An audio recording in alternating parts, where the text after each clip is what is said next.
Hello friends, इस part में हम मध्यकालीन भारत के बारे में पढ़ेंगे। मध्यकालीन भारत को तीन पार्ट में बांटा गया है: दिल्ली सल्तनत, मुगल काल और यूरोपीय कंपनियां। सबसे पहले अपन दिल्ली सल्तनत की बात करते हैं। मध्यकाल में सबसे पहले मोहम्मद बिन कासिम भारत को लूटने की दृष्टि से अरब प्रांत से प्रवेश किया।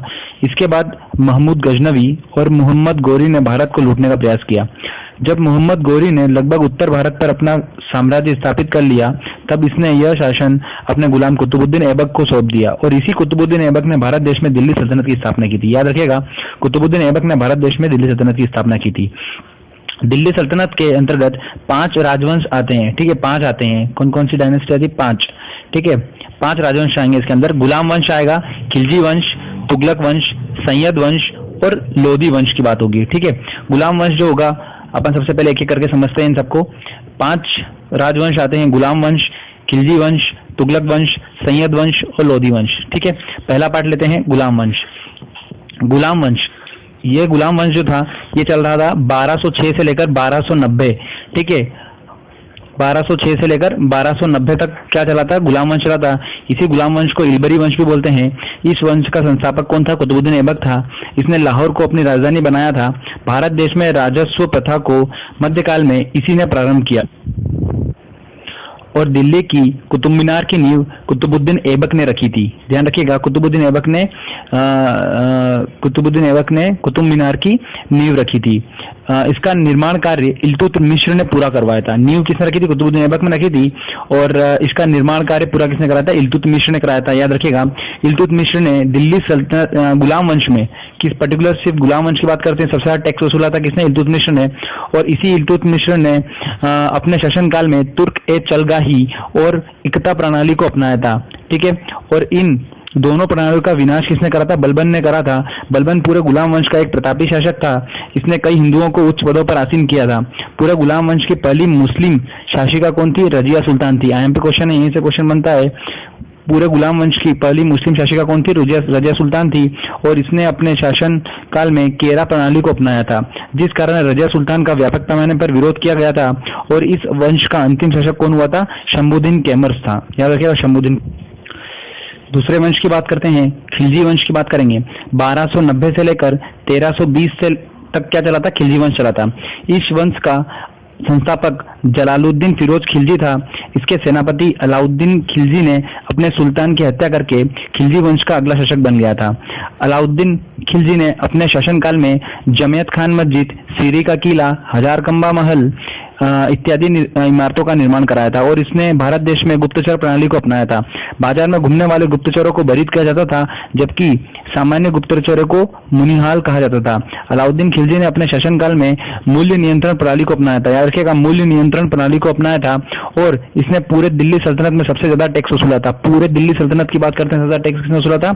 अलाउद्दीन खिलजी ने वसूला था। याद रखिएगा, इसके सेनापति का नाम क्या था? मलिक काफूर था और अलाउद्दीन खिलजी के बाद मुबारक खिलजी और खुसरो का अंतिम शासक हुए थे। अब बात करते हैं तुगलक वंश की। तुगलक वंश 1320 से लेकर 1414 तक चला था। 1320 से लेकर 1414 तक। इस वंश का संस्थापक गयासुद्दीन तुगलक था। याद रखिए, गयासुद्दीन तुगलक था। गयासुद्दीन तुगलक की मृत्यु कैसे हुई थी? लकड़ी के महल में दबकर हुई थी इसकी मृत्यु। ठीक है, मध्यकालीन में इसने सबसे पहले चांदी के सिक्के चलवाए थे। इसके सेनापति का नाम जूना खां था। याद रखिए, क्या था? जूना खां था और आगे चलकर यही जूना खां मोहम्मद बिन तुगलक के नाम से जाना गया था। मोहम्मद बिन तुगलक के नाम से जाना गया था। मोहम्मद बिन तुगलक के शासनकाल में अफ्रीकी यात्री इब्न बतूता भारत आया था। याद रखिएगा, इब्न बतूता भारत आया था और इसने रहला नाम की पुस्तक लिखी थी। कौन सी पुस्तक? रहला नाम की पुस्तक लिखी थी और इन पुस्तकों में और इस पुस्तक में मोहम्मद बिन तुगलक के शासनकाल का वर्णन किया गया था। इसने अपने शासनकाल में अमीर एक कोही नामक कृषि विभाग की स्थापना की थी। इस विभाग का मुख्य उद्देश्य किसानों के लिए कल्याणकारी योजना बनाना था। इसने अपने शासनकाल में चमड़े के सिक्के चलवाए थे और इतिहास में इसे पागल राजा की उपाधि दी गई थी। ध्यान रखिएगा, मोहम्मद बिन तुगलक के बाद फिरोज तुगलक अगला शासक बना था। फिरोज तुगलक ने अपने शासनकाल में सभी प्रकार के टैक्स को बंद कर दिया था। केवल सिंचाई कर वसूला था, सिंचाई टैक्स वसूला था उसने। ठीक है, और इसने अपने शासनकाल में दीवान ए खेरात, दीवान ए बगदान की स्थापना की थी। फिरोज तुगलक के बाद महमूद शाह तुगलक तुगलक वंश का अगला व अंतिम शासक बना था। ठीक है, अगले वंश की बात करते हैं तो सैयद वंश की बात होती है। इस वंश का संस्थापक खिज्र खां था और अंतिम शासक इसका अलाउद्दीन आलम शाह था। ठीक है, सैयद वंश से इतना याद रखिएगा। बस सैयद वंश का सन जो था वो याद रखिएगा, 14 से लेकर 1451 तक सैयद वंश चला था और इस संस्थापक का नाम क्या था? खिज्र खां था। बस यही आईएमपी है सैयद वंश में। अब बात करते हैं अपन लोधी वंश की बात करते हैं। 1451 से लेकर 1526 तक चला था लोधी वंश। ठीक है, लोधी वंश के संस्थापक का नाम क्या था? बहलोल लोधी था। ठीक है, और इसने अपने राज्य में चांदी के सिक्के चलवाए थे और इन्हीं सिक्कों को बहलोल सिक्के कहा जाता था। ठीक है, इसके बाद सिकंदर लोधी अगला शासक बना। आगरा शहर की स्थापना सिकंदर लोधी ने की थी 1504 में। याद रखिएगा, आईएमपी क्वेश्चन है। 1504 में आगरा शहर की स्थापना की थी सिकंदर लोधी ने और अलाउद्दीन खिलजी के बाद इसने सबसे ज्यादा टैक्स वसूला था पूरी दिल्ली सल्तनत में। ठीक है, और अंत में 21 अप्रैल 1526 ये डेट याद कर लीजिएगा। 21 अप्रैल 1526 को पानीपत के प्रथम युद्ध में बाबर ने लोधी वंश के अंतिम शासक इब्राहिम लोधी को युद्ध में पराजित कर मुगल साम्राज्य की स्थापना कर दी थी। याद रखिएगा, बाबर ने 21 अप्रैल 1526 को फाइनली इब्राहिम लोधी को युद्ध में पराजित करके मुगल साम्राज्य की स्थापना कर दी थी और यहाँ पर खत्म हो जाता है अपना दिल्ली सल्तनत, पूरा यहाँ पर खत्म हो जाता है। अब अपन बात करेंगे यहाँ से मुगल काल की। इतना सा दिल्ली सल्तनत था, इसमें 5 वंश थे, अपन ने 5 वंश को डिस्कस कर लिया है। अब मैं इससे 5 वंश से एक आईएमपी पॉइंट छूट रहा है, बता देता हूँ अमीर खुसरो के बारे में, जो कि जनरली क्वेश्चन पूछा जाता है। तो अमीर खुसरो का मूल नाम क्या था? मोहम्मद हसन था। याद रखिएगा, मोहम्मद हसन था। और जो खुसरो सूफी संत शेख निजामुद्दीन औलिया के शिष्य थे। याद रखिएगा, और वह बलबन से लेकर मोहम्मद तुगलक तक दिल्ली सुल्तानों के दरबार में रहे। इन्हें तूतीय हिंद मतलब भारत का तोता के नाम से भी जाना जाता है। सितार एवं तबले के आविष्कार का श्रेय किसको आता है? अमीर खुसरो को आता है। बस अमीर खुसरो के बारे में थोड़ा सा ये पॉइंट याद रखिएगा। अब अपन बात करते हैं मुगल काल की बात करेंगे अपन। अब मुगल काल की बात करेंगे। याद रखिए, मुगल काल 1526 से लेकर 1707 तक अपन मुगल काल डिस्कस करेंगे। 1526 से लेकर 1707। याद रखिएगा, 1206 से लेकर 1526 अपन ने पढ़ा दिल्ली सल्तनत। अब 1526 से लेकर 1707 तक अपन पढ़ेंगे मुगल काल। ठीक है, जब लोधी वंश के अंतिम शासक इब्राहिम लोधी ने भारत देश के अंदर उत्पाद मचा दिया था, तब मेवाड़ के शासक राणा सांगा ने अफगानिस्तान के सरदार बाबर को भारत बुलाया था। याद रखिएगा, बाबर को भारत बुलाया था और भारत पहुंचकर बाबर ने मुगल साम्राज्य की स्थापना कर दी थी। बाबर की बात करते हैं इसमें अपन। अब 1526 से लेकर 1530 तक बाबर का राज चला था। भारत आने से पहले बाबर अफगानिस्तान के पख्तूनिया नामक इलाके का सरदार था और उसके पिता का नाम क्या था? उमर शेख मिर्जा था और ये शुद्ध तुर्क थे। भारत आने के बाद बाबर ने लगातार 4 युद्ध लड़े थे। याद रखिएगा, 4 युद्ध बाबर ने लड़े थे भारत आने के बाद, और चारों युद्ध में बाबर ही विजय हुआ था। चारों युद्ध एक एक करके डिस्कस कर रहा हूँ, याद रखिएगा। इनसे 101% मेन बहुत एग्जाम में क्वेश्चन बनते हैं। तो पहला लेते हैं अपन पानीपत का युद्ध लेते हैं। 1526 में बाबर का शासनकाल 1526 लेकर 1530 तक है। तो 1526 से लेकर 1529 तक इसने युद्ध लड़े और फाइनली 1530 में इसकी मृत्यु हो गई थी। तो 1526 में पहला युद्ध लड़ा था, पानीपत का प्रथम युद्ध लड़ा था इसने, और इब्राहिम लोधी के युद्ध लड़ा था और इब्राहिम लोधी को इसने युद्ध में पराजित करके बाबर की विजय हुई थी। ठीक है, उसके बाद इसने 1527 में खानवा का युद्ध लड़ा था। बाबर ने खानवा का युद्ध राणा सांगा के साथ लड़ा था और इसमें बाबर की विजय हुई थी। ठीक है, चंदेरी के युद्ध की बात करते हैं। इसके बाद चंदेरी का युद्ध आता है 1528 में। 1526 पानीपत का युद्ध, 1527 खानवा का युद्ध, 1528 चंदेरी का युद्ध। चंदेरी के युद्ध में बाबर ने मेदिनी राय को हराया था। याद रखिएगा, मेदिनी राय को हराया था और इस प्रकार से बाबर ने लगातार 3 युद्ध जीत लिए थे। इसके बाद अपन बात करेंगे 1529 की। 1529 में घाघरा का युद्ध बाबर ने लड़ा, अफगानों के अगेंस्ट लड़ा था और बाबर यहाँ पर विजय प्राप्त हुआ था। बाबर ने लगातार 1526, 1527, 1528 और 1529 में लगातार 4 युद्ध जीते थे। खानवा के युद्ध में विजय प्राप्त करने के बाद बाबर को गाजी की उपाधि मिली थी और अपनी दानवीरता के कारण बाबर को कलंदर की उपाधि से सम्मानित किया गया था। याद रखिएगा, इसकी आत्मकथा का नाम बाबरनामा था और 1530 ईस्वी में बीमारी के कारण बाबर की मृत्यु आगरा में हो गई थी और बाद में इसे काबुल ले जाकर दफना दिया गया था। और इसके बाद हुमायूं इस अगला शासक बना था मुगल साम्राज्य का। हुमायूं की बात करते हैं। 1530 से लेकर 1556 तक हुमायूं का राज चला था। हुमायूं के शासनकाल में शेरशाह सूरी, शक, अफगानों इत्यादि लोगों ने आक्रमण किया था। इन सभी को युद्ध में पराजित करने के बाद हुमायूं दोबारा शासक बना था। हुमायूं के शासनकाल में शेरशाह सूरी ने जीटी रोड का निर्माण कराया था। बहुत आम पे क्वेश्चन, जीटी रोड का निर्माण शेरशाह सूरी ने जीटी रोड का निर्माण कराया था हुमायूं शासनकाल में। याद रखिएगा, और यह रोड कलकत्ता से पाकिस्तान पेशावर के लिए जाती है। हुमायूं की जीवनी का नाम हुमायूंनामा है और इसकी रचना किसने करी थी? गुलबदन बेगम ने की थी। यहाँ पे ये भी क्वेश्चन है। 1556 ईस्वी में 1556 ईस्वी में हुमायूं की मृत्यु शेर मंडल नामक पुस्तकालय की सीढ़ियों से गिरकर हो गई थी। याद रखिएगा, आईएमपी क्वेश्चन है। और इसके बाद इसका पुत्र अकबर मुगल काल का अगला बादशाह बना। मुगल काल का अगला शासक अकबर बना। अकबर 1556 से लेकर 1605 तक अकबर का शासनकाल चला। जलालुद्दीन मोहम्मद अकबर का जन्म 1542 ईस्वी में अमरकोट पाकिस्तान में हुआ था। प्रारंभ में बैरम खां इसका मुख्य संरक्षक था। अकबर का शासनकाल हिंदी साहित्य का स्वर्णकाल कहा जाता है क्योंकि इसके शासनकाल में कई हिंदी ग्रंथों का अनुवाद फारसी भाषा में किया गया था। अकबर ने अपने शासनकाल में सभी प्रकार के टैक्सों को वसूलना बंद कर दिया था और इसने दिन ए एलहाई धर्म की स्थापना की थी और इसके अनुसार सभी धर्म समान होते हैं। दिन ए इलाही स्वीकारने वाला पहला व्यक्ति अकबर था और पहला हिंदू बिरबल था। ध्यान रखना, अकबर के दरबार में 9 रत्न रहते थे। इन 9 रत्नों में बिरबल, तानसेन, मुल्ला दो प्याजा, अब्दुल रहीम खाने खान, मानसिंह जो कि इसका सेनापति था, राजा टोडरमल, फेजी, अबुल फजल इत्यादि शामिल थे। इनमें से बिरबल अकबर का प्रसिद्ध सलाहकार था। इसके बचपन का नाम महेश दास था। और तानसेन एक प्रसिद्ध संगीतज्ञ था और इसने मियाँ का मल्हार, मियाँ की टोडी, कंठाभरण, वाणी विलास की रचना की थी। तानसेन के बचपन का नाम रामतनु पांडे था। रामतनु पांडे था। अकबर के दरबार में अब्दुल समद एक प्रसिद्ध चित्रकार था, जबकि मुनीम खां पहला दीवान था। इसके प्रशासन की सबसे छोटी इकाई ग्राम थी। अकबर ने पानीपत के द्वितीय युद्ध में 1556 ईस्वी में सिकंदर सूरी के सेनापति हेमू को युद्ध में पराजित कर 1556 में, याद रखिएगा, भारत में उत्तरी क्षेत्र पर कब्जा जमाया था। और इसके बाद इसका पुत्र सलीम मुगल काल का अगला शासक बना था। याद रखना, एक आईएमपी पॉइंट है कि बुलंद दरवाजा अकबर ने ही बनवाया था गुजरात विजय पर। ठीक है, अब बात करते हैं सलीम जहांगीर की, जो कि अकबर के बाद मुगल काल का अगला शासक बना था। सलीम जहांगीर 1605 से लेकर 1627 तक सलीम जहांगीर का शासन चला था। अकबर ने अपने पुत्र का नाम प्रसिद्ध सूफी संत शेख सलीम चिश्ती के नाम पर सलीम खां रखा था। पूरे मुगल वंश में सबसे न्याय का देवता कहा जाता था। किसको? सलीम जहांगीर को।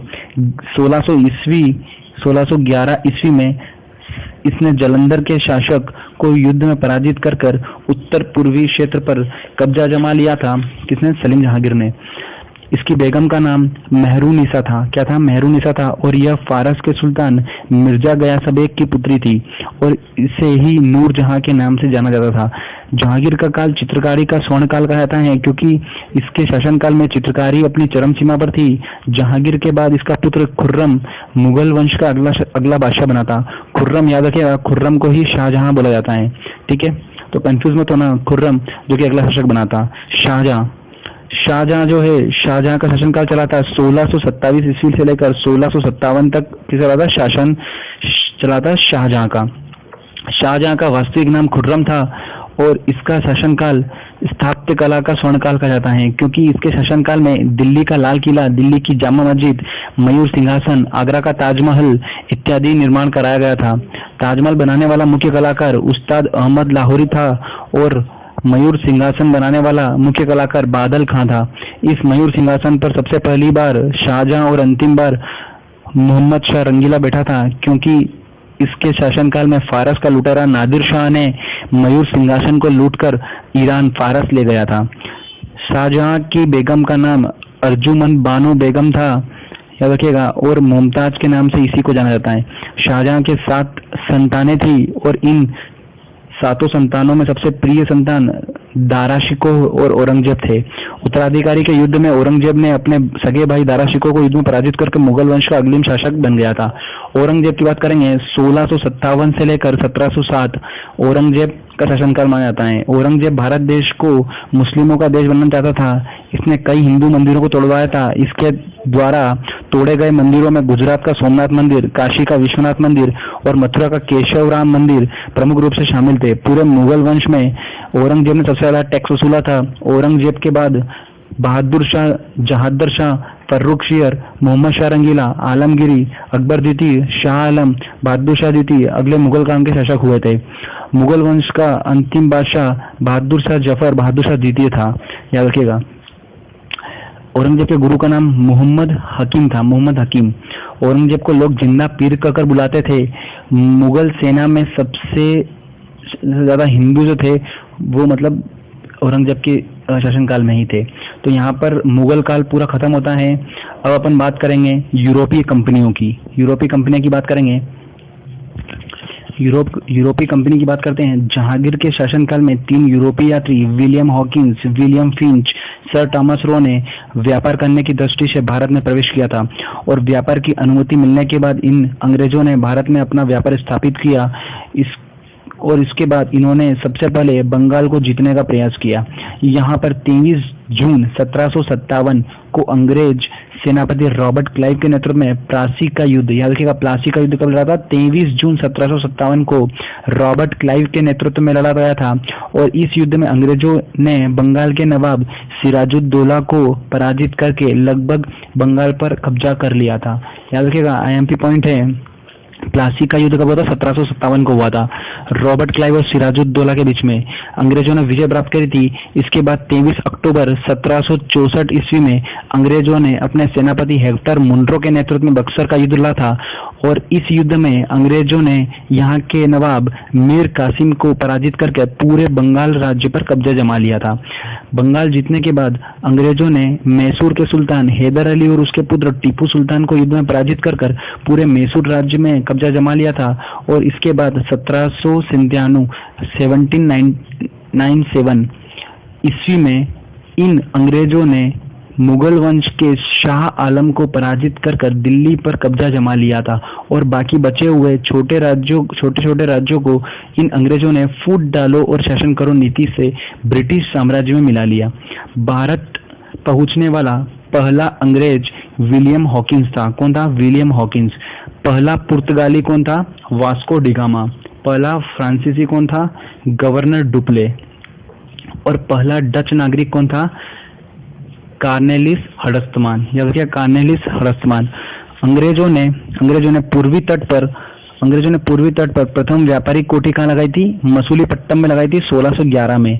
पूर्वी तट की बात करें तो अगर पश्चिमी तट की बात करें तो सबसे पहले सूरत में लगाई थी 1613 ईस्वी में। याद रखना, भारत में फ्रांसीसियों की प्रथम कोठी मतलब व्यापार की कोठी कहाँ पे लगाई थी? सबसे पहले इन्होंने सूरत में लगाई थी, 1668 में स्थापित की थी। ठीक है, किसने करी थी? तो फेंको केरो ने करी थी। ठीक है, अंग्रेजों ने पश्चिम भारत में सूरत, दक्षिण भारत में आंध्र प्रदेश, पूर्वी भारत में कोलकाता और उत्तरी भारत में दिल्ली में अपनी व्यापारिक कोठियां स्थापित की। भारत में अंग्रेजों द्वारा निर्मित पहला बैंक कौन सा था? Bank of Hindustan. याद रखिएगा, बैंक ऑफ हिंदुस्तान की स्थापना कब हुई थी? 1770 ईस्वी में कोलकाता में हुई थी। अलेक्जेंडर कंपनी के द्वारा की गई थी। 1761 की बात करते हैं, 1761। याद रखिएगा। इसके बाद एक आईएमपी पॉइंट बता रहा हूँ मैं, पानीपत का तृतीय युद्ध के बारे में कुछ आईएमपी पॉइंट बता रहा हूँ। 1761 में पानीपत का तृतीय युद्ध हुआ था। मराठों और अहमद शाह अब्दाली के बीच में हुआ था, जिसमें अहमद शाह अब्दाली की विजय हुई थी। तो यहाँ पर मध्यकालीन भारत खत्म होता है। दोस्तों, इस वीडियो को आप अच्छी तरह सुनिएगा। 5 से 10 बार आप इस वीडियो को सुनेंगे, आपको हमेशा के लिए याद हो जाएगा। उसके बाद बस रिवाइज करने की भी जरूरत नहीं होगी आपको, आपके दिमाग में आंसर रहेंगे, पेपर में आप इजीली बना सकते हैं। Thank you.